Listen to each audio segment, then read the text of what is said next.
back to our agenda, people, item number 11, which is the Waipa District Council submission on the Water Services Bill. We have David Topman via Zoom up on the screen. Good morning, David. Morena koto, everyone. Good morning. And this is on page 106 of your agenda. So this is a report, and I'm not going to go into detail. I'm going to take it as read, but just a few points to make. So this is regarding us putting in a submission on the Water Services Bill, and you'll remember we talked about it at a council workshop. I think it was on the 16th or 17th last month. Yes, last month. And what we've done is we've prepared a submission on behalf of council, very short notice. I think we're all in agreement that the intent of the bill is a good one. For the first time, we're going to have national regulations pertaining to drinking water across the country.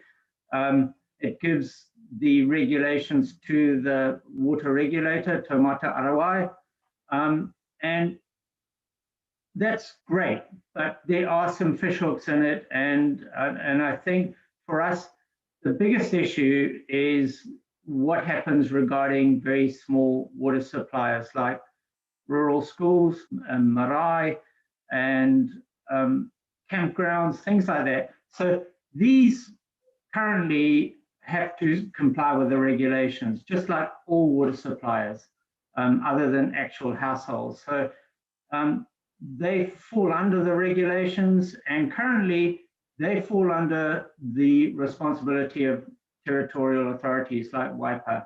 So we have some uncertainty regarding what does that mean for us, and what are the costs that are going to accrue to us and to ratepayers in terms of managing that and the requirements of the bill. We have prepared a draft submission.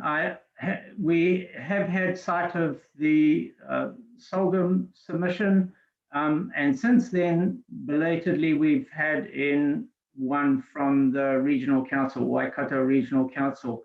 And what they point out there is a similar concern regarding implications for local authorities in terms of those small water suppliers. So I think there is concern, and I think Gary Dyatt and maybe the Mayor Jim will talk to this, is that we need to make probably a more specific amendment to the draft submission that we've prepared, just to highlight that issue, give it a bit more strength. And that's from me, open to questions. Thank you, David. Jim, is that a good way to bring you into your comments? Thank you, Madam Chair. Look, David, yeah, thanks for putting this submission together. But a question before I make any comments is, and I've looked through it, and it seems to me that the Water Services Bill is couched in the terms that council will continue to be a supplier rather than be one of these new regional entities that is being proposed. And there doesn't seem to be anything in the bill that actually says that if a new regional organisation is set up to deliver these services, they will take over all of the responsibility of the council. The bill keeps referring to the council and its responsibilities, not only in its own delivery, but to those small suppliers throughout the district. So I'm just wondering at what stage there is some change. That is the whole bill going to need to be changed, or is there some saving provision somewhere? I don't know if this will help you, Mayor Jim, through you, Madam Chair, but clause, I think it's 82.1 says the territorial authority via the chief exec can appoint a water operator on its behalf. So I presume that means either a regional entity or indeed even a smaller one, or a specific water operator to act on its behalf. And that would be responsible for whatever. I mean, it's not specific, Mayor Jim, in terms of what that would include, but does that help? That provides some leeway there in terms of council can delegate or grant that authority. Yeah, look, I hadn't picked that up, David. So yes, Yeah. I suppose it helps, and I'll have a look at that. But Yeah. it still worries me that although we can delegate, Yeah. if that is the case, then where does the buck stop if things start going wrong? And if council does still have an involvement, Yeah. if all of our staff have gone to the new water entity, whatever it might be, then we're not going to have the skills within in-house to actually do what's being proposed by this bill.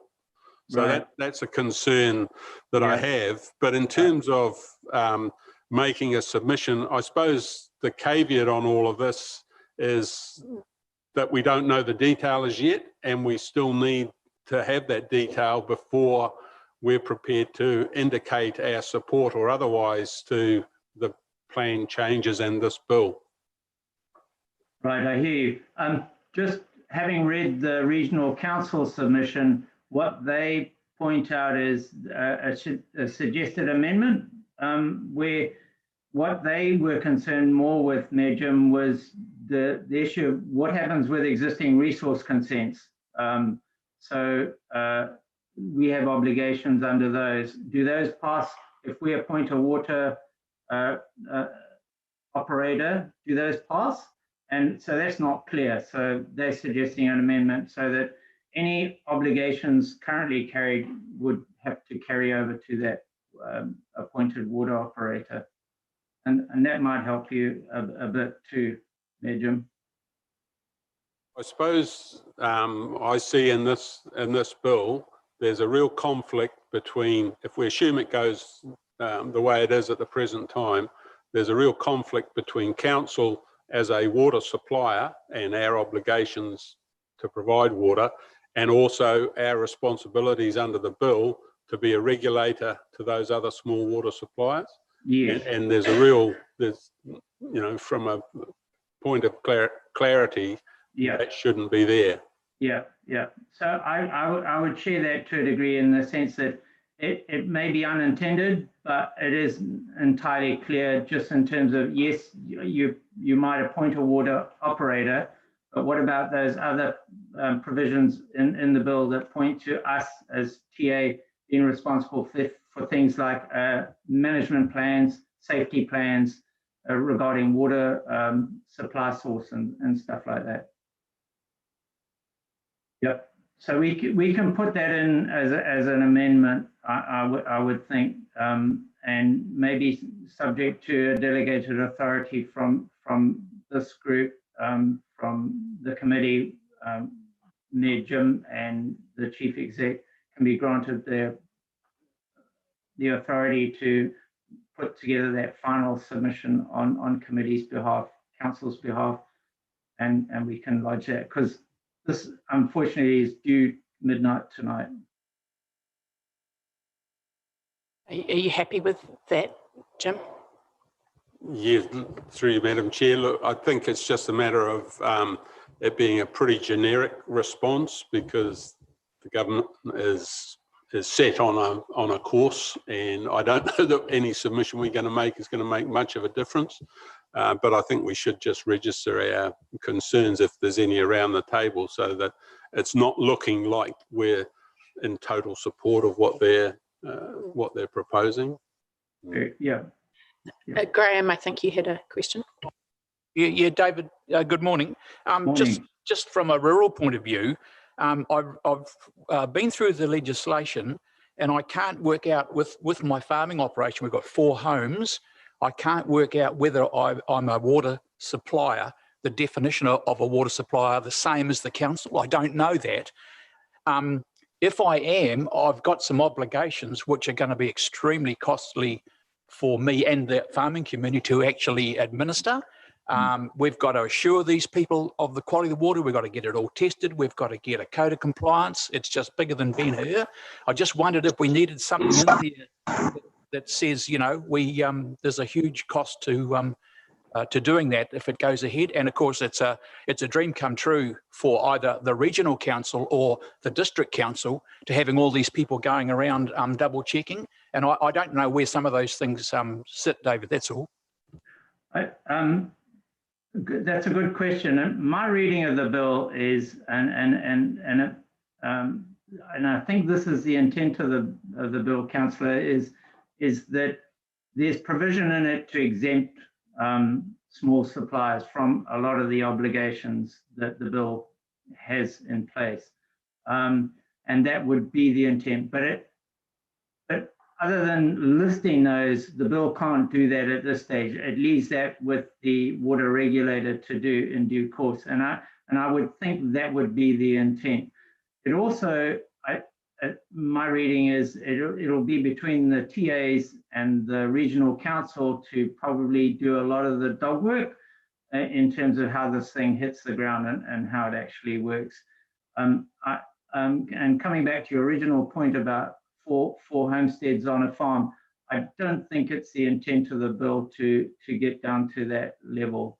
I'm also I supply my own water as a household, and yeah, I think it's getting to a level below where it's intended to be. Yeah.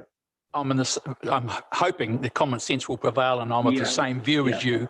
But I was looking for a more solid definition in the legislation, which actually wasn't there. Yeah. Thanks, David.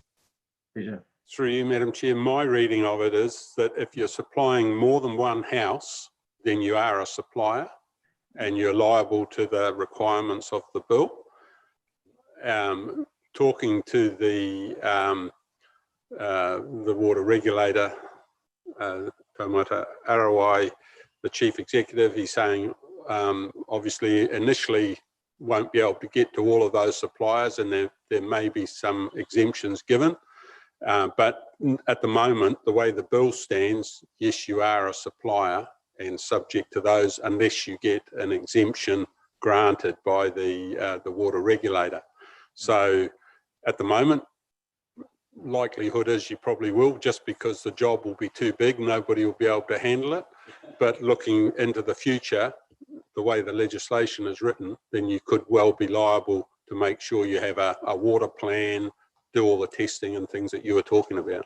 Well, I'm just wondering, Madam Chair, whether there is a slot that we could put in there with those concerns, because Jim's read it like me that I am a supplier, but it doesn't define that, and I think it's got implications for thousands of people, and it's bigger than Ben Hur. But if we could get something in there, I think it's good that we let them know our concerns in that particular area, David, if you could squeeze something in there. Jim, are you supportive of that? I agree. It's just the lack of clarity, really, isn't it? And although it might not be the intention, we all know intention is often where things start getting undone, don't they? So any other points of discussion? Mariata? I support the same comments that have been made. This also has impacts on marae too, who have households. Does the bill also talk to buildings as well, like our whare nui and ablution blocks and those sorts of things as well? Because I'm just wary that although we do get regular checks on our water done, it is not done annually or whenever it's required. But this is going to have major impacts for us as well in our marae. So we may need to go out to consult or speak at some point with iwi tōpua around that. It's just...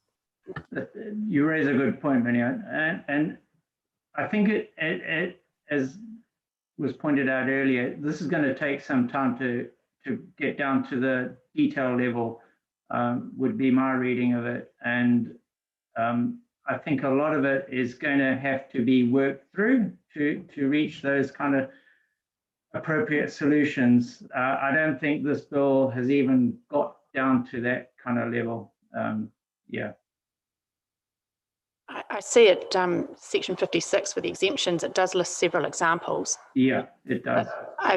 But then they wouldn't be enshrined in the actual act, would they, the moment it passed? No, no. It will be a case of we've got to work through it and raise those as exemptions. And I think it's going to be this case of we'll work through over time what's appropriate, because it clearly does talk to that this needs to be implemented at a level that is appropriate to the problem. You know, it's like we don't want to hit a little pin with a massive sledgehammer. You know, it's working out what is an appropriate solution. So they do recognise that, but it doesn't get into the detail. Okay, thank you, David. Any other points of discussion on the submission? Okay, so we have a recommendation there, which I believe will amend slightly to enable a delegated authority. Is that to Jim and Gary to finalise and amend and incorporate the points of discussion that we've raised today? So, Joe, have you got a wording there, or am I putting you on the spot?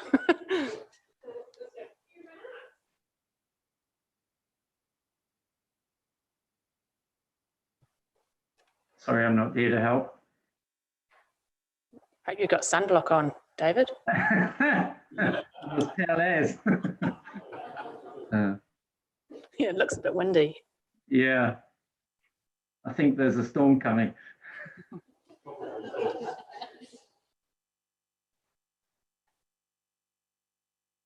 In exile.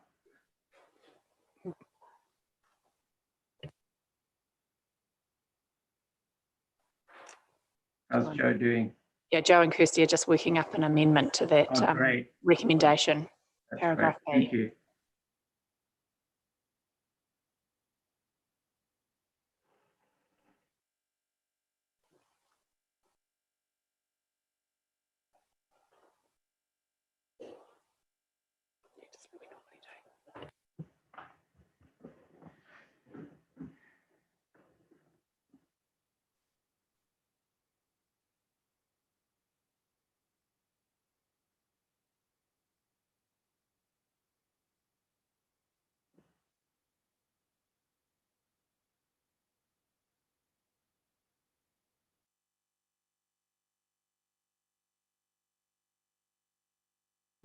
What have we got there now? In terms of an amendment to A stays the same, obviously, because it's receiving the report, but B now reads. Just at the end of the B, so it will be the Strategic Planning and Policy Committee approved the lodging of a submission prepared by staff on behalf of the Waipa District Council. Attached to this report is Appendix 1, document number 105-61055, with the Parliamentary Health Select Committee before the deadline of midnight today, subject to delegating authority to the CE to incorporate amendments discussed by the committee at the meeting, at the committee meeting. Does that reflect? Are we comfortable with that? Did you want, with discussion with Jim, did you want to be in on that in terms of documenting that you're... Yeah, okay. Look, yeah. I'm quite happy to consider discussion. If we can... Yeah, delegating, so we could have delegating authority to the CE and the Mayor? The Mayor, I think, yeah. I think it's important. Yeah. So is it just okay.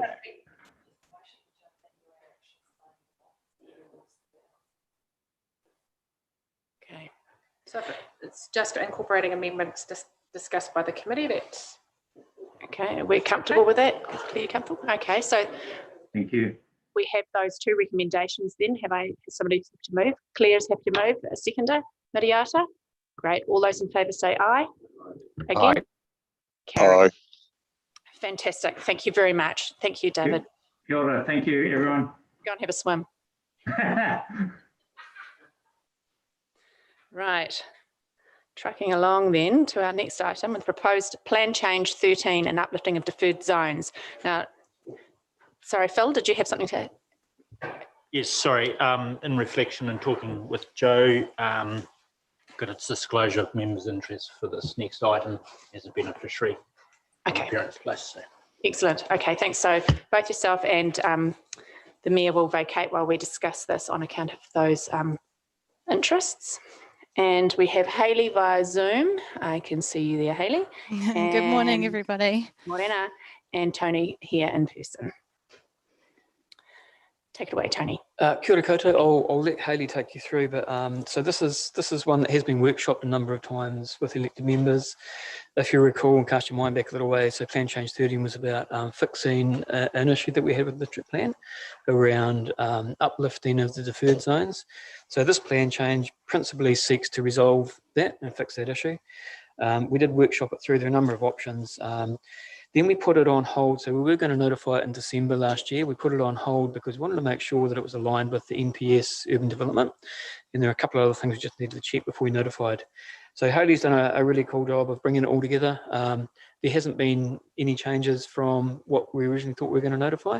So I'll let Hayley take you through, but effectively this is just seeking your recommendation now to notify this as it was originally intended to.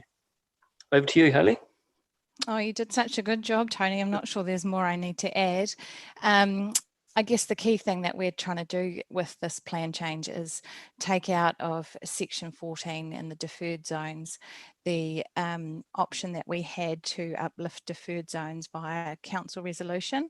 So that's being removed, and the solution that we came up with was to uplift all the pre-2035 growth cells. So that what that will do will make them live, and we're hoping that we will start seeing a bit more growth and development in those spaces, and that all aligns with our district growth strategy and all our sort of strategic documents moving forward.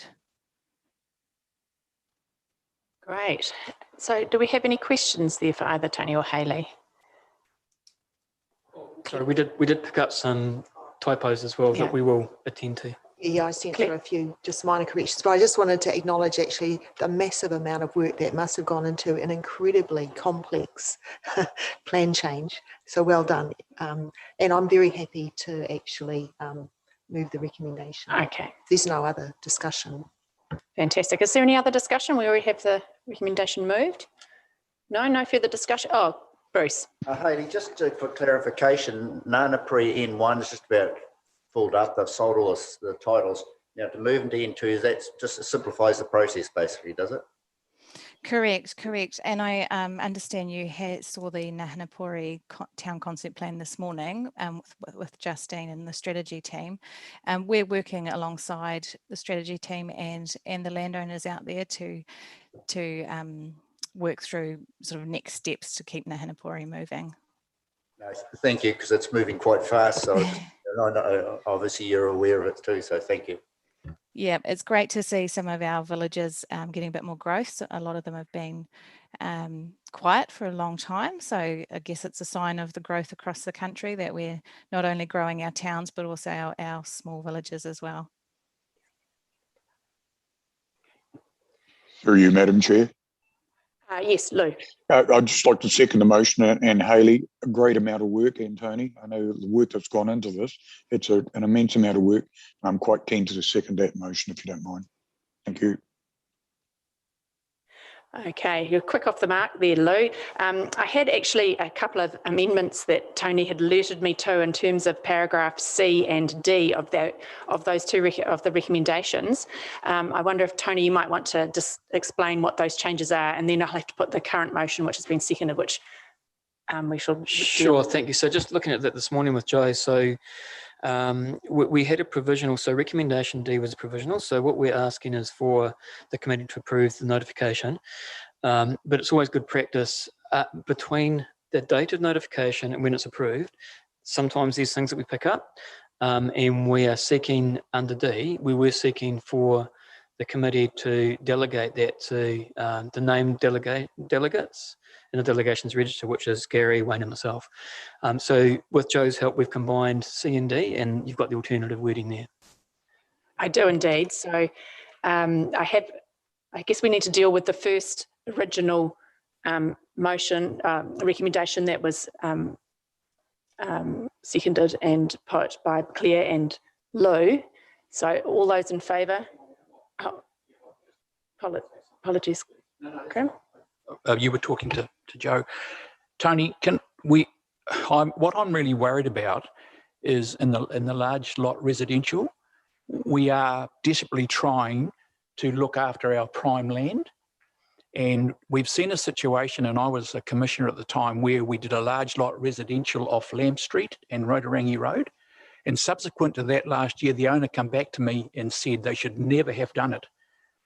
It's just, 2,500 square metres, massive lawns. It's right next door to sewage and water.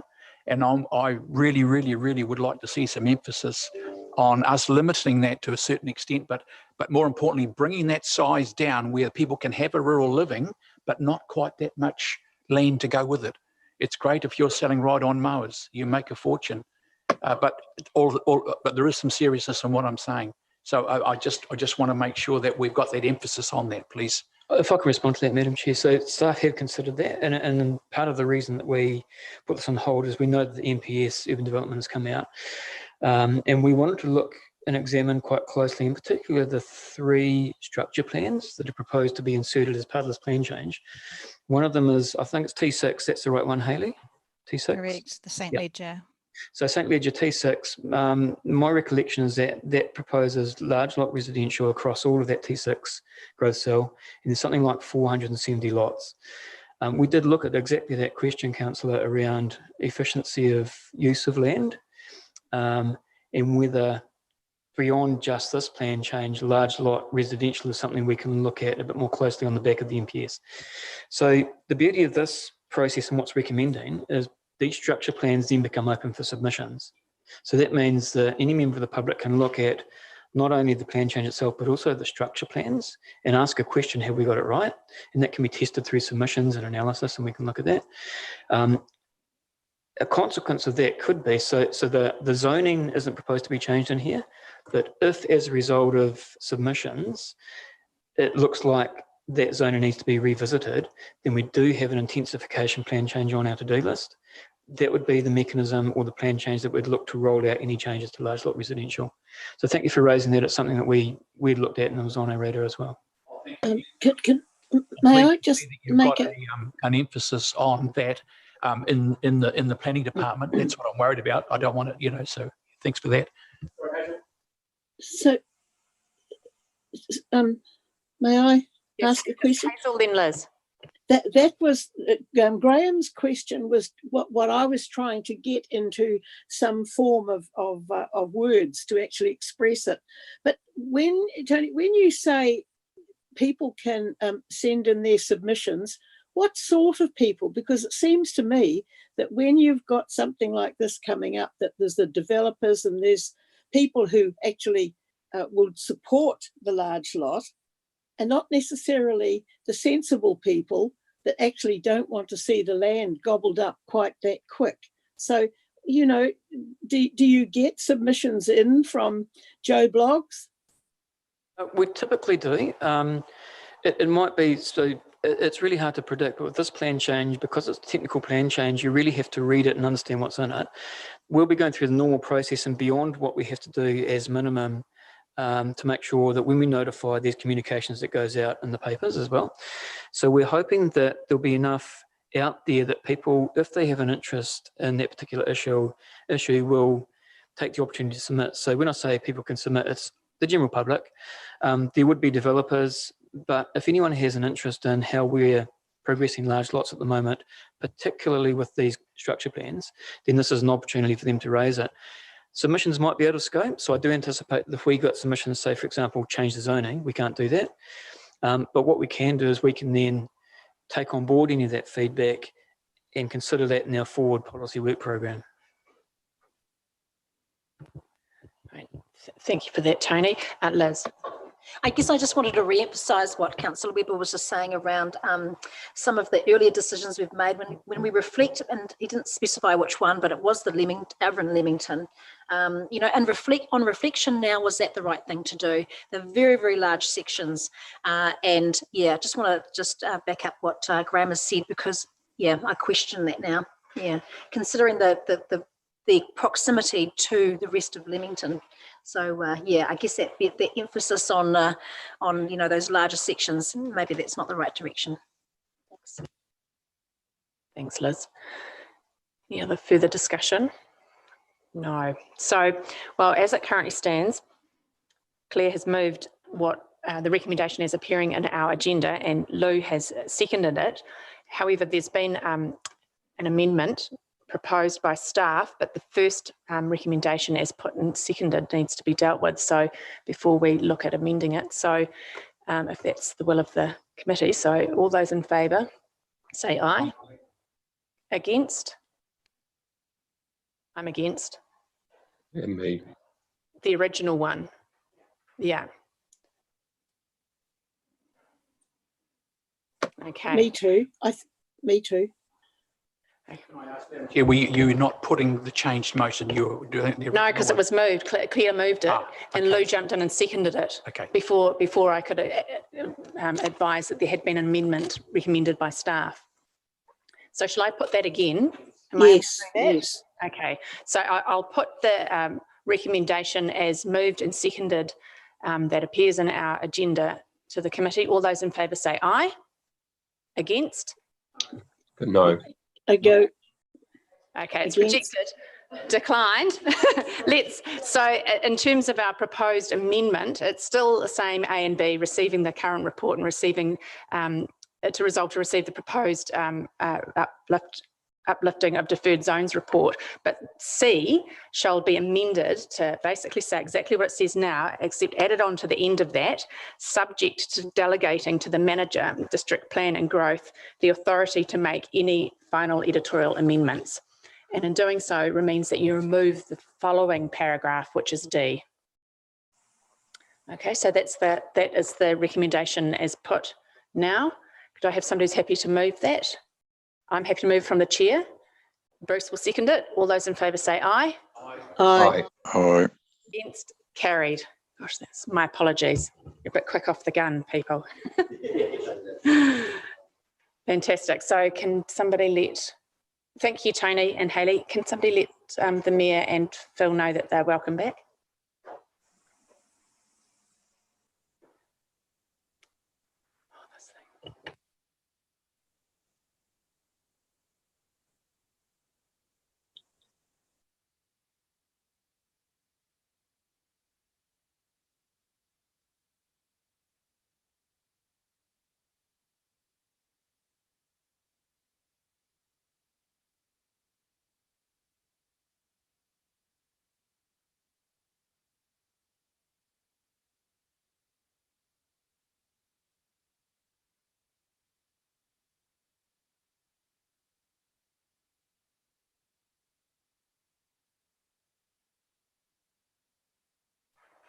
All right, now my agenda is playing up here. My apologies, these don't seem to be working.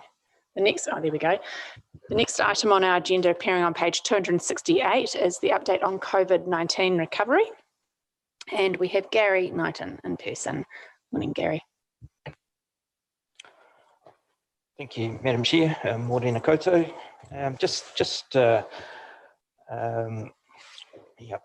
Provide our first update since the December meeting. So covering off that Christmas period.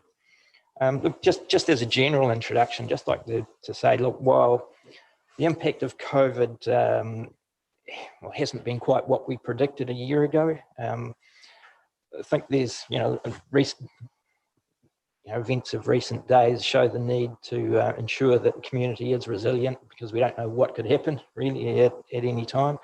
And a big part of what the community advisors are doing at the moment is identifying what those needs are out there at the moment, but also working on improving that resilience within the community. And I wasn't able to hear what Brad said this morning, so hopefully what I'm saying is going to be consistent with it, but you never know. But just at a general level, like we said, the impacts haven't been quite what we expected. We've got information from MSD on job seeker benefits, which show between December 2019 and December 2020, there's been a growth there of 550 people have been added to onto that job seeker list. So that's about a 50% increase for Waipa. So I think sometimes we can sort of deal in high level trends and things, but forget about, there's actually 50 people who haven't got a job now who did back pre-COVID. So just to bring it back to that sort of level of reality. So just to step through the paper, Waipa Recovery Fund, still 258,000 of that to be allocated. And community advisors will be working across the district with potential providers for that. Remembering that the second tranche was intended to be an invitation only process. So we're looking at where that might best be targeted at before 30th of June. Also in the recovery package, there was additional funding allocated to district promotions and community events fund. That district promotions fund has been allocated now, and the majority of the community events fund is allocated. The 49,000, I think, was allocated for marketing initiatives for Waipa, and there's a campaign that Charlotte's across, which will commence later in March. Yeah, that's the one I was just going to ask about, actually. So if that's Auckland, I guess looking at Auckland as coming down to Waipa, that may need to be reassessed. I just feel, a little uncomfortable. I'm sure Charlotte and the team are already all over that, but it probably doesn't make sense to be continuing with the campaign where if Aucklanders can't leave their own area, or if there's a potential for bouncing in and out of alert levels, that's all. Yeah, I believe it includes other areas, not just Auckland, but I'll go back and check that for you and get back to you on that. Collaboration with iwi, we did have one substantial meeting with the Rokawa Trust just prior to Christmas.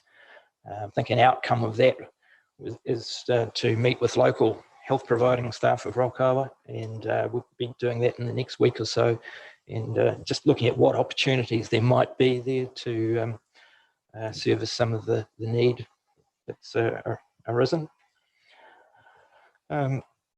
With respect to the social environment, I think, again, we're trying to build a picture for you. We're not there yet, but just trying to get into some of the areas that typically we don't have a look at, and do a bit of prodding in there to get some of the numbers or anecdotal information that just helps to build a richer picture of what's happening in the community there for you. And I note some of these have come back through Corinne and Gina's meetings to date, particularly with respect to mental health services, and potentially waits of up to 3 months for children and young adults to receive services there.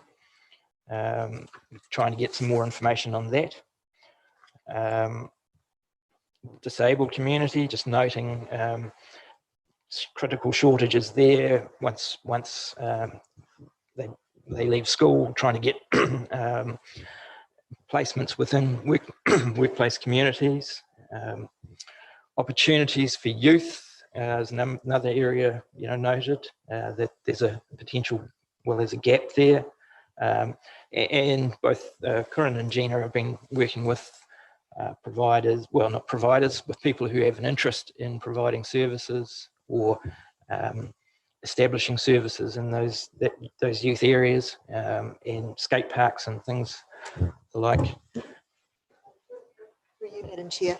This struck a real chord with me, both the disabled young people leaving school and youth as well, because I'm well aware that if the COVID impact continues, kids leaving school and university are actually going to have great difficulty finding positions. And I'd be really supportive. I'm really pleased to see this in the report, firstly, and really supportive of any initiatives that could look at how, at a grassroots level, our own business community, our own service community, and any groups that are active here that could be drawn in to provide, whether it's work experience or other things for these particular groups, because I think it's really important.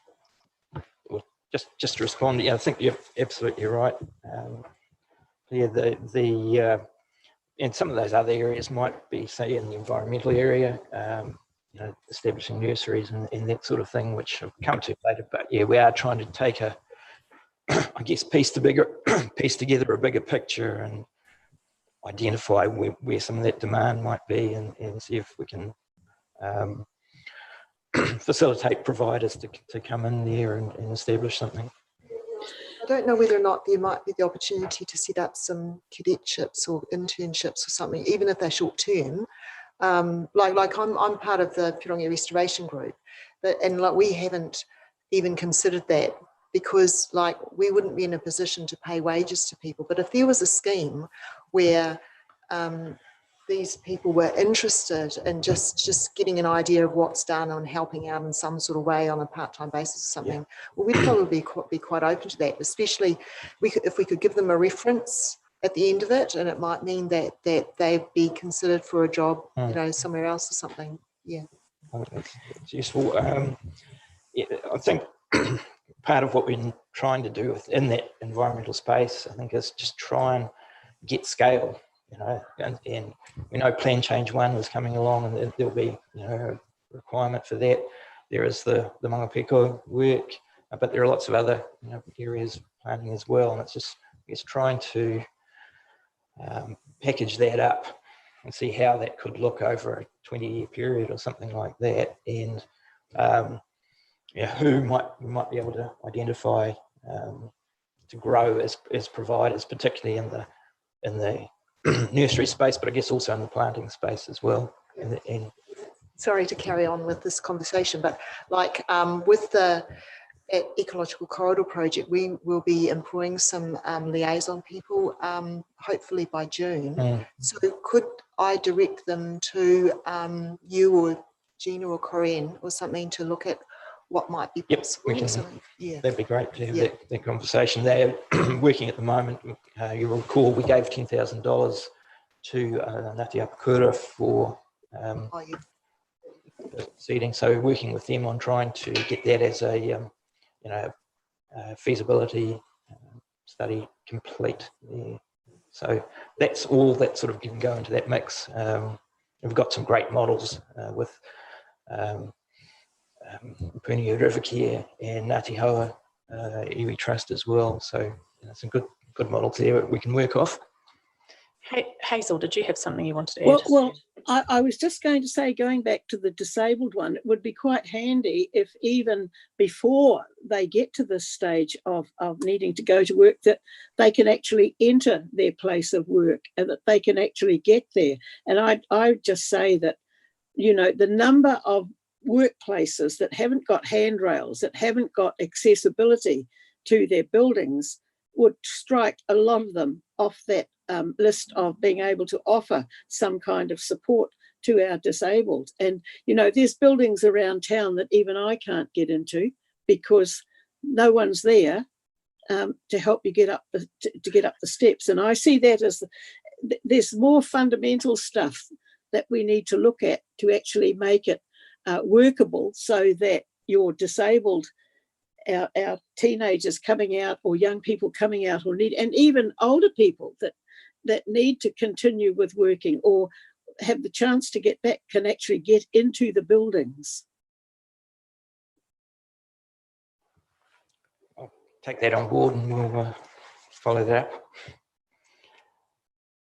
up. So just moving on through the paper, Corinne and Gina have noted what appears to be some duplication of services around the place, and just want to have a look at that to see if there are any ways that we can improve collaboration across some of those providers, to get a more efficient assistance process going.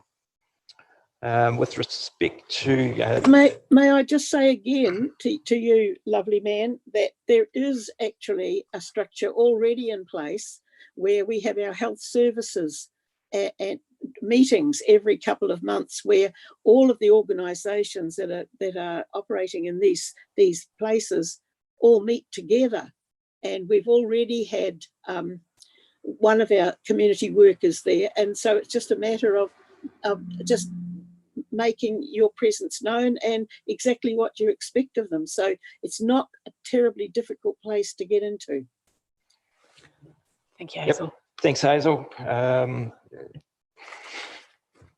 Yeah, and I think Corinne and Gina are attending those meetings. I think, Debbie, you've attended them as well previously as well. So I'm sure we can pick on up on something there, Hazel. So community librarians on board now as well. That's under the National Library funding. That's 3 of them now in place, and focusing there on reading literacy and digital literacy. And digital literacy has, I guess, been also observed as a real need in the technology area, particularly with older people. The likes of some of the banks closing down, and the need to get more into checking checks as well, going out of circulation. So that's an area where the community advisors and community librarians can work together, just to get some programs in place to assist those people in need of that, to I guess upskill in the technology area. Housing. I think we've obviously got other areas we're talking about housing as well, but it's still a critical issue here as it is nationally. I think it's an area that is and I think the government is grappling really hard to try and identify where the issues are and what they are and how you resolve them, which I don't think is that easy to do. Just note here that on the housing register for Waipa, numbers on the register for Waipa have grown from 12 in September 2017 through to 80 in September 2020. So there is obviously an increasing need there. The other worrying thing is the Hamilton over the same period has grown from 215 on the wait list to 1,347. So that's a pretty significant thing. And what we're not really too sure about is how the two markets work together, whether people just give up trying to get one in Waipa or go to Hamilton, or quite how those markets work. So that's something else that we're trying to get some more information around, how the dynamics of that as well.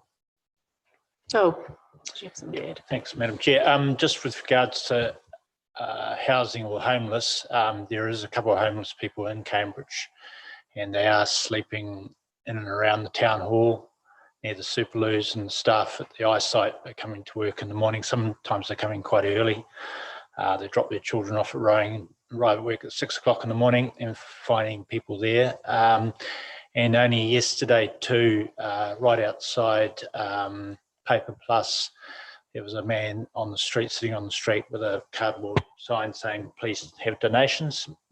So I rang Debbie Thurgood from the police, and she went down there and looked after him. We had arranged a meeting yesterday with Corinne and Gina, Harriet from Cambridge Community House, and Debbie from the police. But we couldn't have that meeting in person because of COVID, but it's obviously very important, COVID or no COVID, these people have got no homes, and that meeting we would like that meeting to go ahead. So just wanted to let people know that there is some homeless people, 2 men, 2 males. Yep. In Cambridge. And I think the same, there have been homeless people in Te Awamutu as well. So, it just, I guess, goes to paint the picture that there is an increasing need within the district. So if I can add to that, so therefore, Philip, the police came and maybe what they would do, because they would know who these homeless people are, is move them on. So, right, they get on a bus and they come over here to Te Awamutu. Then they stay here sleeping around until the police become involved. And so, right, they get on the bus and then off they go to Otrahonga or off to out to other places. It's just a continuous circle. Nothing has been done for them. And that was why I was after one of those houses that we were going to sell off, to make some kind of a place for them to be with a bit of comfort, a bed to sleep in and a shower that they can have a wash until we can look at something a bit more long term. And, you know, everybody shrugs this one off, but that number of people who are sleeping out is growing. And I just think, so therefore, you know, I go down and meet a lot of them. Some of them I take food and I take off it. I don't offer to have them in my home because then they would all get the word and they would all arrive here. But that's what's happening. They just, the police don't know what to do with them. They haven't broken any great rules. So they just say, well, you know, you have to move on. And so that's what they do. And there's this great circle of going from Cambridge to Te Awamutu or to other outlying places, even to Hamilton. And when they get chucked out of there, right, their circle starts again. And that is the reality of what is happening. Thanks, Hazel. Gary. Yep. So just as I mentioned at the start, with respect to benefit numbers, they have increased by, particularly in job seeker, they've increased by about 550 over the December 19 to December 20 period. Looking at the distribution of that, it seems to be fairly even across a range of sort of measures there. So both Cambridge and Te Awamutu seem to have increased by a similar amount. We're going to look at figures of, you know, who's going through the Cambridge versus Te Awamutu MSD offices, which doesn't necessarily equate totally to Waipara district residents, but there is an increase in both offices of around about 300 each. In terms of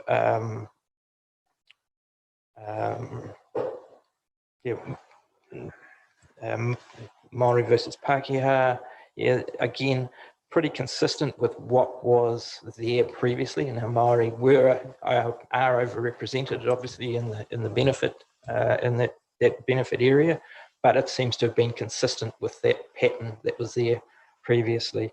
And again, male versus female, again, there's fairly even distribution of that impact there, and you know, I think that sort of falls 50-50 there as well. So those are just some initial observations of the data that we have got through.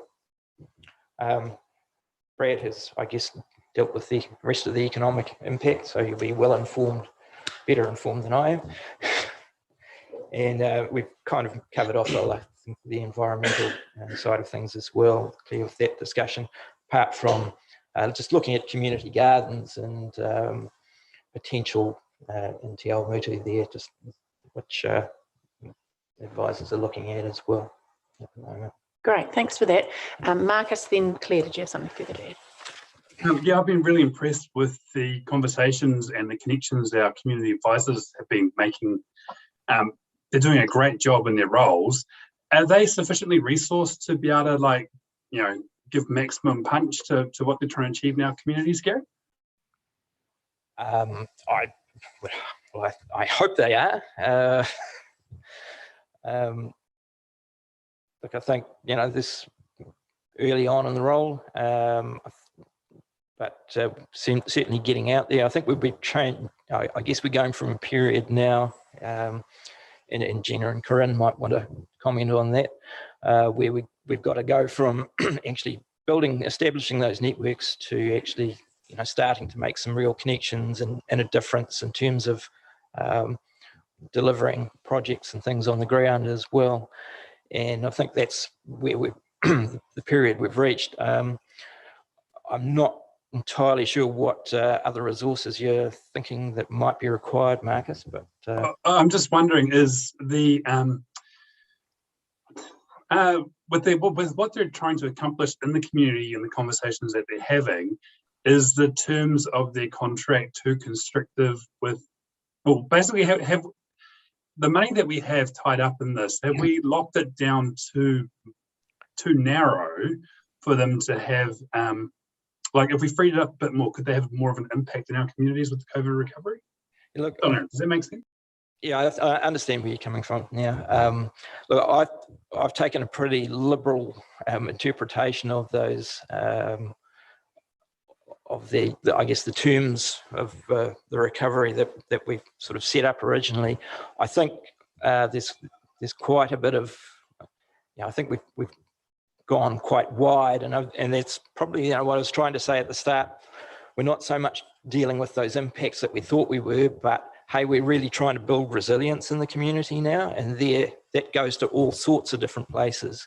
So I think that's where we're heading now, that building resilience and dealing with issues that were probably there pre-COVID anyway. So yeah, I think the license is there to do that.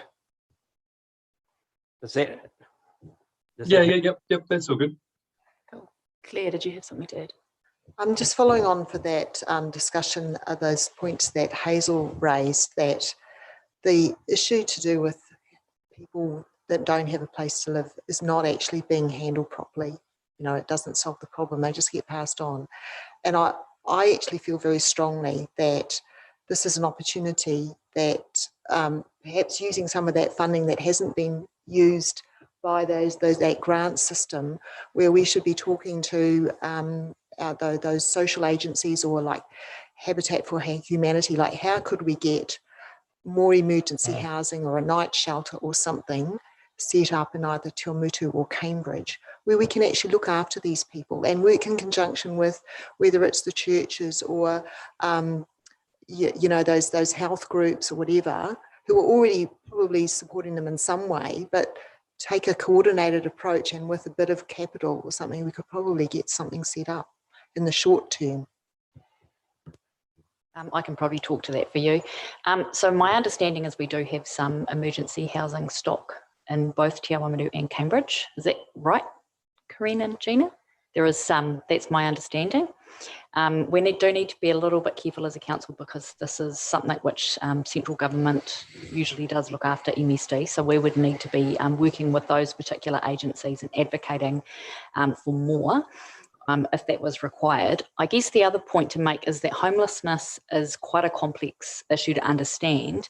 And sometimes when people are sleeping outside, it is not because they aren't, there is no available place for them to go, because there are definitely places for people to go. It is for whatever reason that they are not engaging with the agencies that are there. In Hamilton, they had a housing first model with a very good provider who really provide a lot of wraparound care around homelessness, and it's quite difficult in some ways sometimes getting those people to engage with the agencies that are there. So we could have a look at what they're doing in Hamilton, but yeah, I guess it's not as simple as just kind of throwing money at something and creating stock, is I guess what I'm trying to say. Yeah, look, I'd agree with that too, Debbie. It's a really complex matter, and it's one I guess central government has been trying to fix for a very, very long time. So, when I see homelessness, yeah, there are obviously the agencies to look into it. I personally would love to delve into this, and we've talked already in our housing working group around providing perhaps some options going forward, not just for homelessness for single adults, but for families, women and children as well. So we have looked at, a pensioner house or something like that that might just suit. And in the example in Cambridge, I know I've spoken about with many of you. So there's an opportunity for us to delve into this, but it is a complex matter. And I guess there's lots of things to consider. And the agencies, the central government agencies, it's kind of linking in with them, I guess, in the first instance, like we have been actually, and then working out how on the ground we can provide the support. Yeah, so I do feel sometimes that, we're not doing enough, and that's where I hear you, Claire. I still feel we're not doing enough. So somehow or another, just getting to the real crux of the issue, what can we do, what's practical and what's going to work? Just responding to that too, sorry Hazel, is just that I am aware that Kāinga Ora will, you know, work with us locally to provide, yeah, like social housing, possibly emergency housing. But as far as I know, we haven't even started. You know, we haven't even said, put our hand up, we need something. Like, I'm getting quite impatient to see something happen, because we've been talking about we need to do something about affordable housing and you know, those people that are falling off the end of the truck, I guess.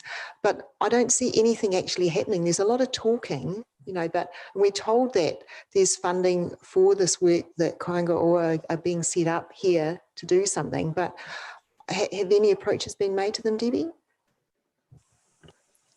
So we have been working with Kainga Ora, and I think Corinne and Gina have met with them. I can say that housing is definitely coming through strong and clear as one of the, you know, major issues that's facing our community. So we will definitely be working more in that space and looking to collaborate with those agencies. So I guess we're just starting this work. So and we will continue to. Yeah, I think it is probably going to become one of our bigger recovery areas of where we want to intervene. Oh, right. I was just going to say that it would be a change for something to actually be done. The number, and of course, what you see then is when someone becomes homeless, particularly a woman with 3 or 4 kids, and I can give you the number that I've actually had to work with over the last few years. And they'll go and live with another relative if they can. And if they can't, they live in their cars. And that's when I've heard about them. But they go and live with relatives. And so there's overcrowding then. And you know, the problem is really much wider. So Debbie, it's very pleasing for my ears to hear that something, because everybody shoves it off. You know, they're still these same families who haven't got anything done about it. And the agencies that come have sort of been a little bit stern about what they're going to do. They haven't exactly been helpful. So I really look forward to us setting up something that actually works. And I feel uplifted that you're looking into it. Thanks, Hazel. I think the other thing to note is that this isn't just a Waipa specific issue. It's an issue that's facing many of our communities around the country, and that central government is also recognising that this is an issue. So there is opportunity to be working collaboratively across multiple agencies to look at this. Yes, very complex issue. Yes, yeah. Jim. Yeah, Madam Chair, look, it is a seriously complex issue right across the board, whether it's homelessness or unemployment. And I suppose with the work that we've been doing in the recovery phase, we've identified what's available in the community.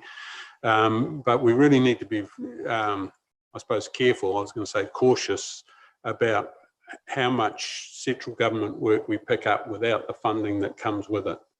And just yesterday at the Mayoral Forum, Max Baxter, Mayor of Otaronga, was talking about a trial that's been established for rural councils across the country to work with MSD in terms of Mayor's Task Force for Jobs and getting funding from central government to actually make the link between the unemployed, particularly youth, and getting, excuse me, getting them into employment by making, I suppose, introductions almost. A lot of the youth that they found work don't want to go to MSD. They don't want the stigma of being classified as unemployed, but with the contacts that council has with employers, trying to do an introduction and get people into work is seeming to be very,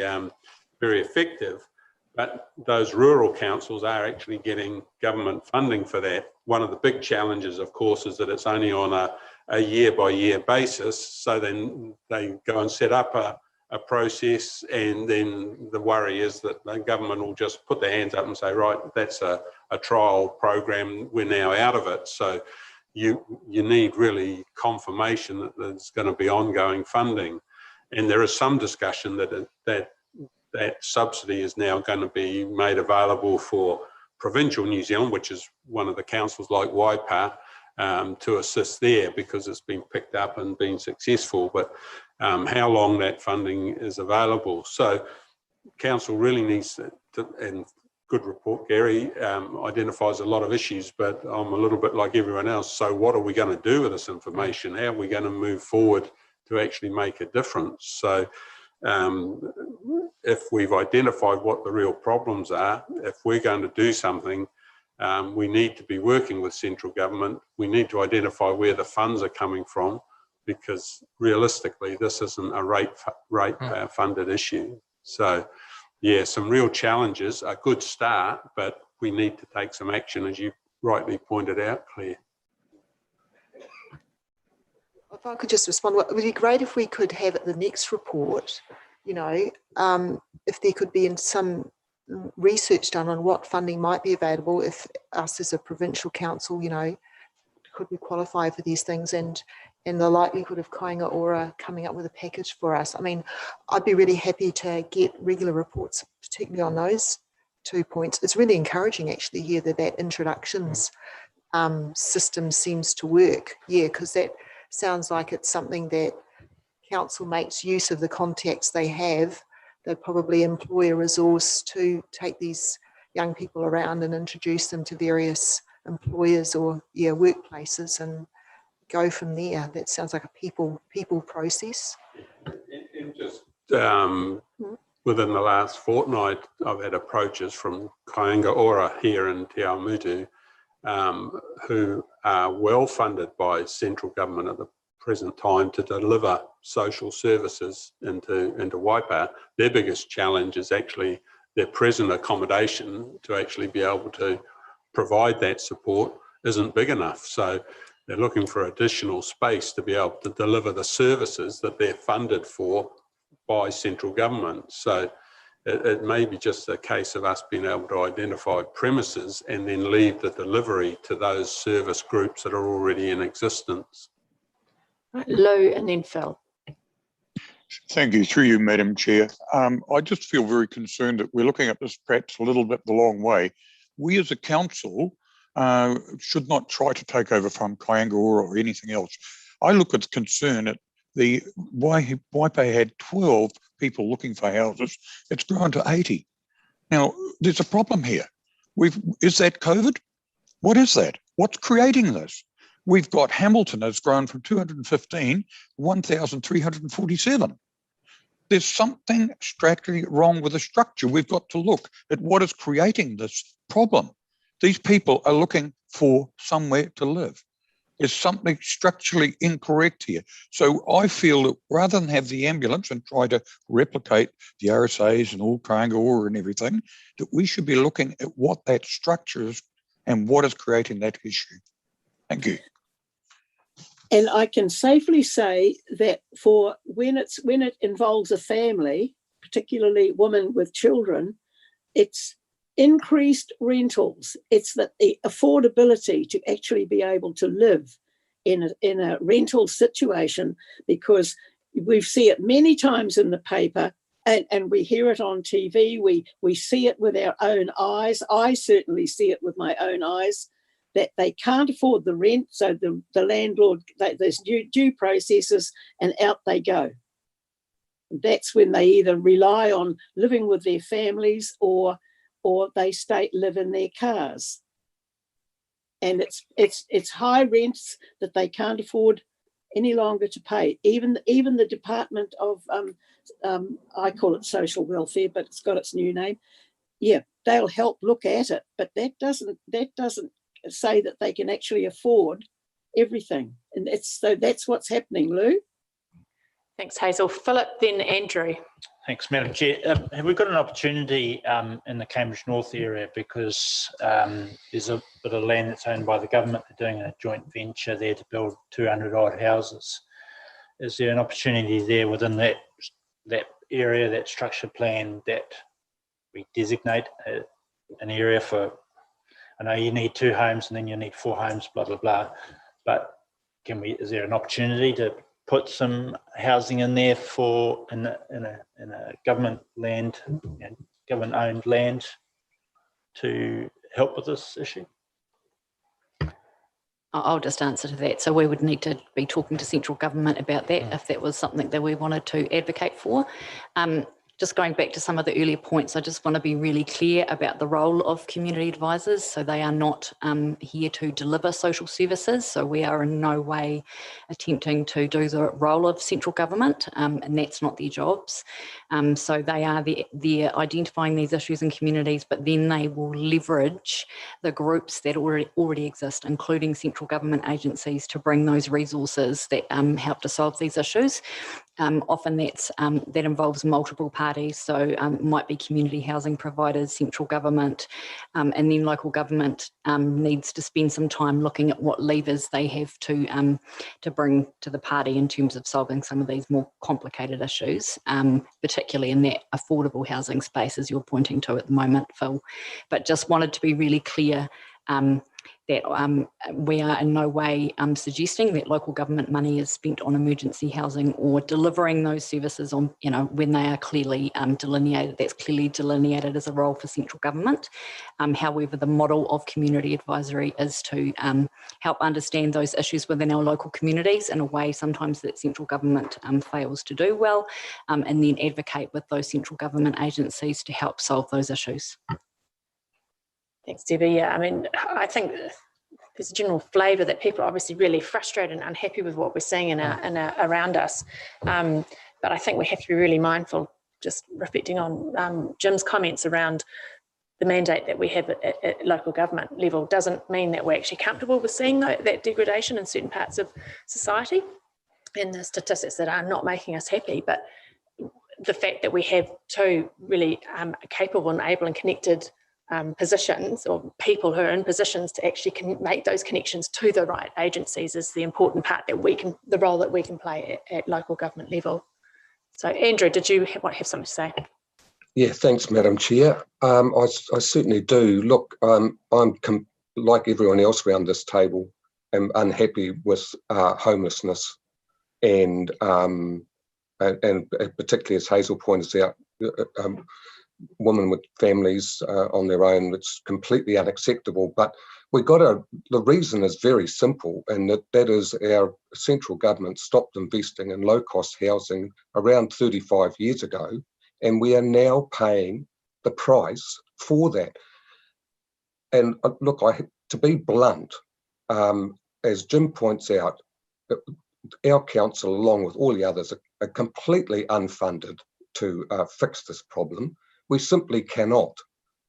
We can play around the edges, and we can do little bits and pieces, but the problem is way too big for the funding that's available to us. And until central government recognises this and try, to be fair, I think the Labor government did try to do something about it with Kiwi Build. They were completely unsuccessful at achieving anything. This is not something that local government is able to do on the scale that needs to be done. Yeah, I'm sad that, but there it is.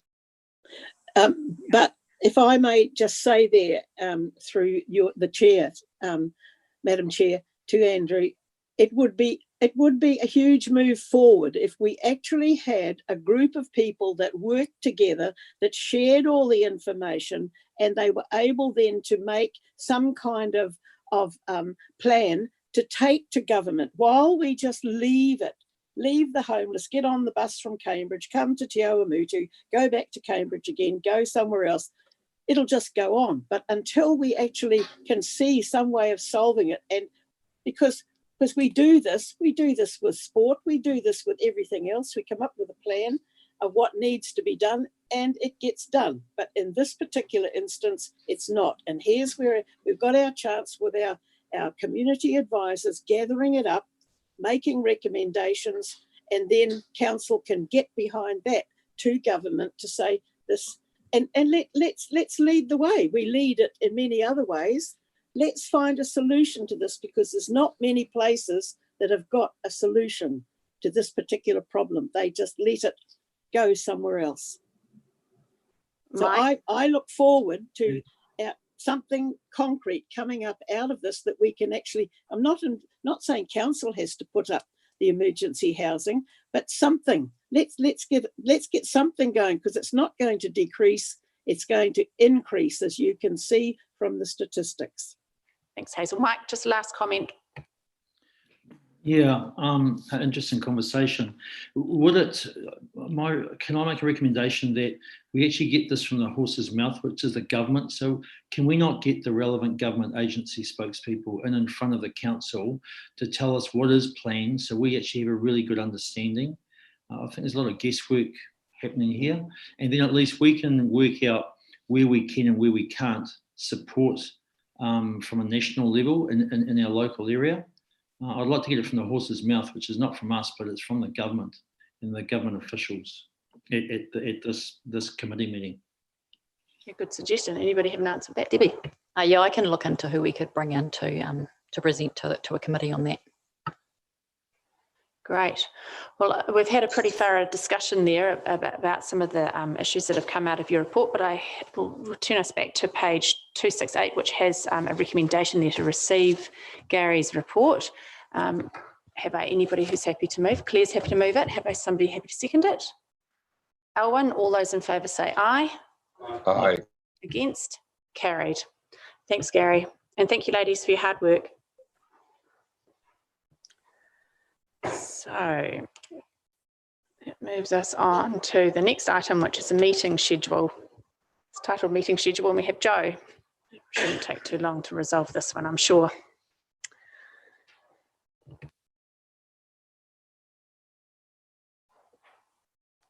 Good afternoon. I'm just going to take this report as read just briefly. This is just to amend the meeting schedule recommendation we did last year in December, just so that we can make the best use of the meeting that you've got scheduled for the 16th of March, because we think we'll be able to manage to have some other things on the agenda other than the long-term plan matters. Great. Is anyone any questions? I'm happy to move A and B. Okay, that's Andrew, and Lou's happy to second. All those in favour say aye. Aye. Carried. So now we have a resolution to exclude the public. Jim moved, Philip seconded. All those in favour